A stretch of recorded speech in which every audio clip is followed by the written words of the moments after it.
Good morning students. कल हम लोग अति लघु तक के क्वेश्चन आंसर कर चुके हैं चैप्टर 9 हिस्ट्री के। आज हम कुछ लघुत्तरीय प्रश्नों के बारे में जानकारी प्राप्त करेंगे। तो जो पहला प्रश्न है वह है बंगाल विभाजन का क्या उद्देश्य था। यानी 1905 में लॉर्ड कर्जन के द्वारा जो बंगाल का विभाजन किया गया उसके पीछे अंग्रेज़ों का क्या उद्देश्य था, ये क्वेश्चन है। तो आइए इसके हम आंसर को देखते हैं। इसमें 3 बातें प्रमुख थी। ब्रिटिश सरकार के अनुसार देखते हैं पहले उन्होंने किस उद्देश्य को लेकर के बंगाल का विभाजन किया। तो ब्रिटिश सरकार के अनुसार बंगाल का विभाजन प्रशासन को सुधारना था। यानी लॉर्ड कर्जन ने कहा, उसका ऐसा मत था कि बंगाल एक विशाल प्रांत था और समुचित प्रशासनिक संचालन के लिए उसका विभाजन करना बहुत ही आवश्यक था। ऐसी सोच किसकी थी? लॉर्ड कर्जन की और अंग्रेज़ों की कि बहुत बड़ा प्रांत है, इसलिए वहाँ पर प्रशासनिक व्यवस्था के संचालन में दुविधा उत्पन्न होती है, इसलिए इसे 2 भागों में बांटना पड़ेगा।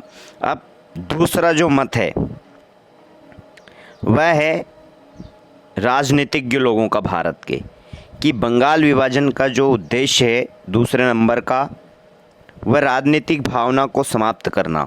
बंगाल में जो जनता संगठित हो रही थी वहाँ पर राजनीतिक भावनाओं को समाप्त करना तथा जिस वेग से राष्ट्रवाद वहाँ की जनता में बढ़ रहा था उस राष्ट्रीयता के वेग को कम करना, ये प्रमुख लक्ष्य था अंग्रेज़ों का। इसलिए बंगाल विभाजन किया गया। ये मत किसका है? भारत के राजनीतिक लोगों का।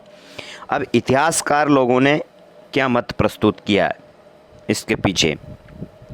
तो इतिहासकार लोगों के अनुसार बंगाल विभाजन का जो प्रमुख उद्देश्य था वह था जनता में फूट डालना। यानी हिंदू और मुसलमान सब एक होकर के यहाँ पर अंग्रेज़ों से लड़ रहे थे।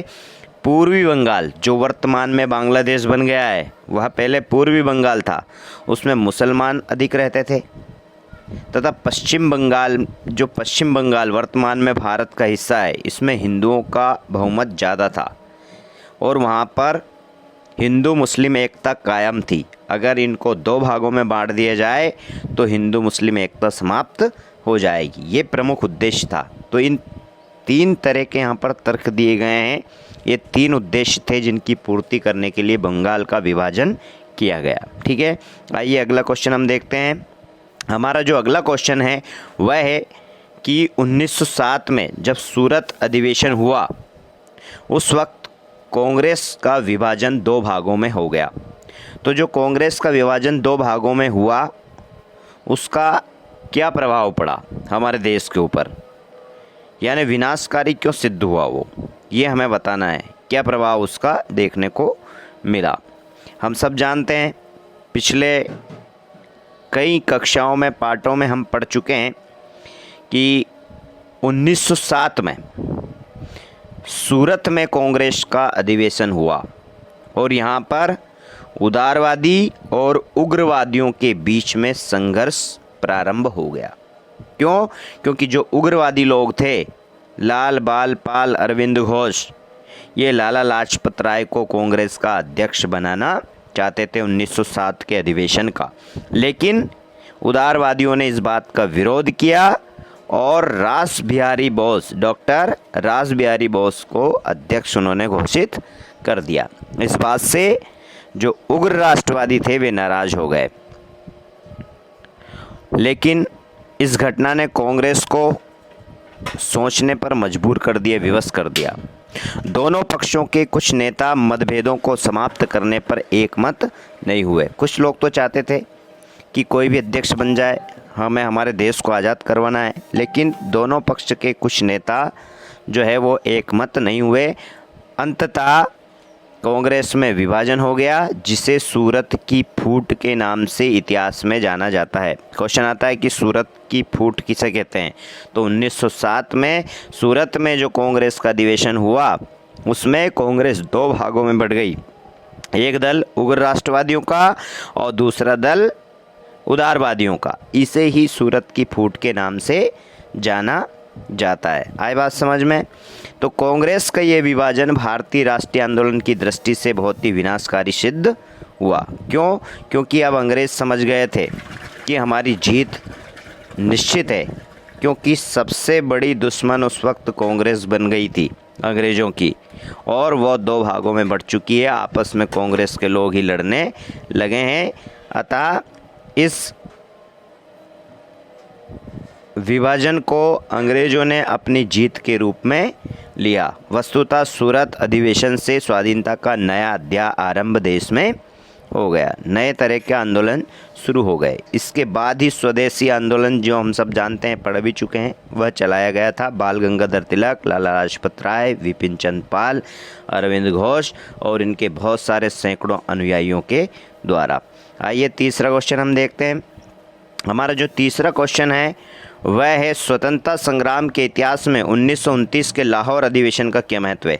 यानी जैसे 1907 में अधिवेशन हुए, ऐसे कई अधिवेशन हर वर्ष हुए कांग्रेस के। तो जो 1929 में अधिवेशन हुआ लाहौर में, कहाँ पर हुआ? लाहौर में। लाहौर कहाँ है वर्तमान में? पाकिस्तान में। तो 1929 में लाहौर अधिवेशन जो हुआ उसका क्या महत्व है? तो कांग्रेस का 44वां, कौन से नंबर का?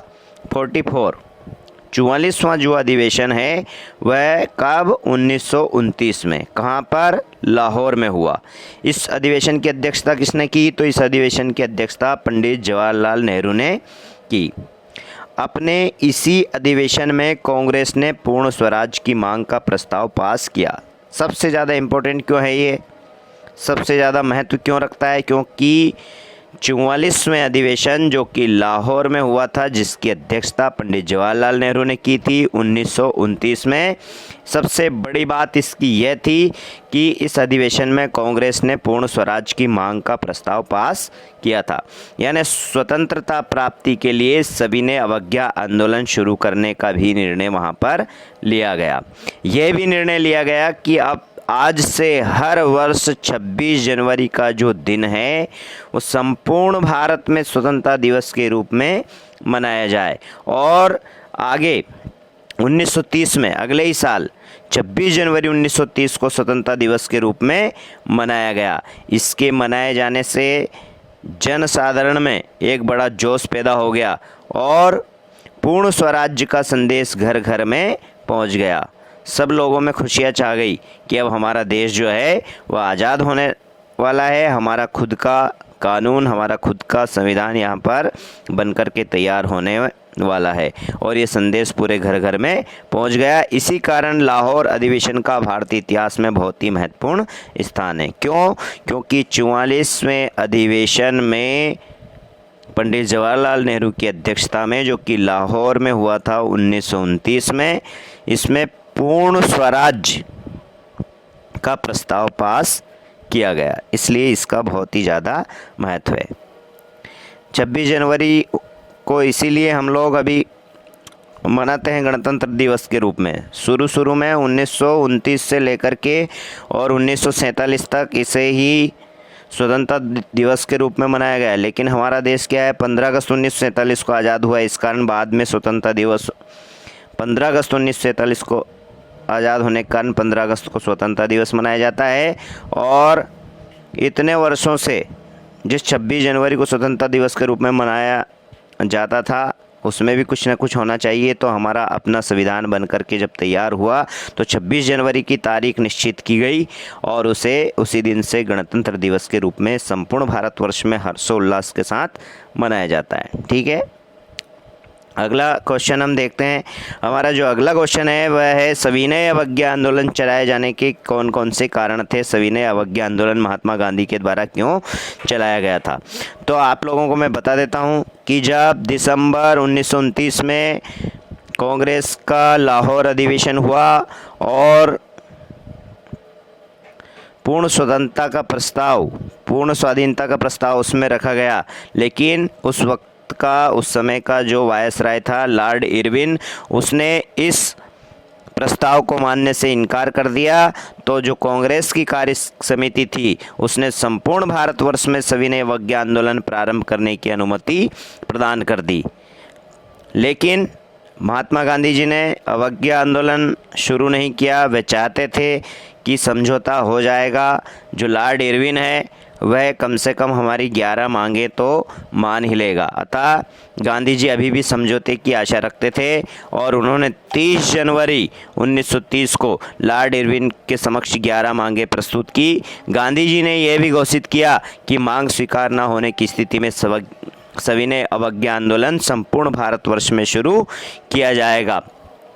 अब गांधी जी की वे 11 मांगें कौन कौन सी थी, तो उसमें जो प्रमुख रूप से मांगे थी वह थी कि सरकार के द्वारा विनिमय की दर को घटाया जाए, भू राजस्व को कम किया जाए। भू राजस्व यानी जो टैक्स लिया जाता था किसानों से, इनसे, तो भू राजस्व को कम किया जाए।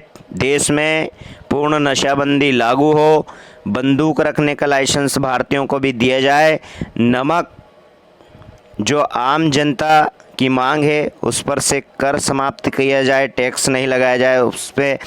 बहुत सारे ऐसे लोगों को बंदी बना लिया है जो राजनीति से संबंधित नहीं थे, तो हिंसा से दूर रहने वाले राजनीतिक बंदी छोड़ दिए जाए और जो सरकार का गुप्तचर विभाग है उस पर नियंत्रण स्थापित हो, क्योंकि गुप्तचर रात की 2 बज रहे हों, 3 बज रहे हों, लोगों को परेशान करने के लिए घर में घुस जाते थे कि यहाँ पर क्रांतिकारी छुपे हुए हैं। तो इस गुप्तचर विभाग पर नियंत्रण स्थापित हो और सैनिक के ऊपर जो व्यय किया जाता है, जो खर्च किया जाता है, उसमें 50% की कमी लाई जाए।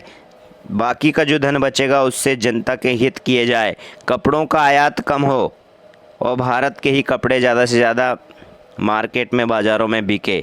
वायसराय ने इन 11 मांगों को भी अस्वीकार कर दिया। अतः अंत में गांधी जी ने पहले से ही जो योजना बना रखी थी उस योजना अनुसार सविनय अवज्ञा आंदोलन प्रारंभ कर दिया। ठीक है, 1930 में। अगला क्वेश्चन हम देखते हैं, भारत छोड़ो आंदोलन बहुत इम्पोर्टेंट है। करो या मरो ये नारा, या अंग्रेजों भारत छोड़ो, ये दोनों नारे इसी आंदोलन में महात्मा गांधी के द्वारा दिए गए थे। ठीक है, तो आइए जानते हैं हम कि अन्य आंदोलनों की तुलना में भारत छोड़ो आंदोलन का अधिक महत्व क्यों है, या ये अन्य आंदोलनों से भिन्न क्यों है। तो अखिल भारतीय कांग्रेस कमेटी ने 8 अगस्त, कब, 8 अगस्त सन 1942 को भारत छोड़ो प्रस्ताव मुंबई में पारित किया। मुंबई में कौन सी जगह,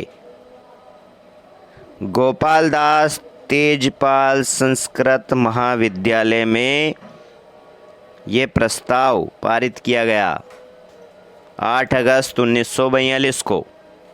क्वेश्चन आ सकता है कि भारत छोड़ो आंदोलन कब प्रारंभ हुआ, तो 8 अगस्त 1942 को भारतीय राष्ट्रीय कांग्रेस कमेटी ने मुंबई में भारत छोड़ो का प्रस्ताव पारित किया। गांधी जी ने इस अवसर पर कहा, सभी भारतीयों को संबोधित करते हुए, कि संपूर्ण भारतवासी को चाहिए कि वह अपने आप को स्वाधीन मनुष्य समझे। यानी पहले हमें खुद को समझना पड़ेगा स्वाधीन, ये कहा महात्मा गांधी ने, कि संपूर्ण भारतवासियों को चाहिए कि वह अपने आप को स्वाधीन मनुष्य समझे, उसे स्वाधीनता की यथार्थपूर्ण प्राप्ति या उसके हेतु किए गए प्रयत्न पर मर मिटने को तत्पर रहना चाहिए। यानी पहले तो समझे अपने आप को स्वाधीन, और अगर आवश्यकता पड़े अपने देश को आज़ाद करवाने के लिए तो मर मिटने के लिए भी उन्हें तैयार रहना चाहिए। ये बात महात्मा गांधी ने कही संबोधित करते हुए। एक महाजन दंपत्ति के अनुसार उस वक्त क्या हुआ, महाजन तो आप सभी जानते हैं, व्यापारी, तो वो पति पत्नी हैं, उनके अनुसार 1942 का राष्ट्रीय आंदोलन 1921 और 1930 में जो आंदोलन हुए उनसे अनेक बातों में भिन्न था, अलग था। पहले आंदोलन इसलिए किए गए ताकि भारत के लोगों को ब्रिटिश सरकार के विरुद्ध अंतिम संग्राम के लिए तैयार किया जाए। पहले के जितने भी आंदोलन क्यों हुए, कि भारतीयों के मन में राष्ट्र भावना जागृत की जाए और अंतिम जो संग्राम होगा देश की आज़ादी के लिए, उसके लिए लोगों को तैयार किया जाए। इसलिए पहले आंदोलन छोटे छोटे किए गए। उनका ध्येय देश में जागृति उत्पन्न करना था। जितने भी पहले आंदोलन हुए, वे लोग जो शताब्दियों से विदेशियों के नीचे पिस रहे थे, उनके हृदय से भय को दूर करना पिछले आंदोलनों का उद्देश्य था, और उनमें देश प्रेम को भरना, यह भी पिछले आंदोलनों के उद्देश्य थे। उनके सम्मुख स्वराज्य की स्थापना का ध्येय तो था, परंतु बहुत दूर था। वे लोग ये चाहते थे कि अब हम कभी भी आज़ाद नहीं हो सकते। लेकिन 1942 के आंदोलन करने वालों को यह निश्चित था कि आंदोलन आज़ादी के लिए अंतिम संग्राम है और इसलिए वे अपने ध्येय की पूर्ति के लिए सब कुछ बलिदान करने के लिए उद्यत थे। अतः जो सन 1942 का भारत छोड़ो आंदोलन था वह अन्य आंदोलनों की तुलना में भिन्न इसलिए था क्योंकि इसका अंतिम ध्येय क्या था? आज़ादी की प्राप्ति। यानी अब हम सहन नहीं करेंगे अंग्रेज़ों को एक पल भी। अब ये संग्राम, यह आंदोलन तभी रुकेगा जब हमारे देश को आज़ादी मिल जाएगी। ठीक है, इतना क्वेश्चन आप कंप्लीट कीजिए और जो अगले क्वेश्चन है वह बहुत ही जल्दी आपको प्राप्त हो जाएंगे।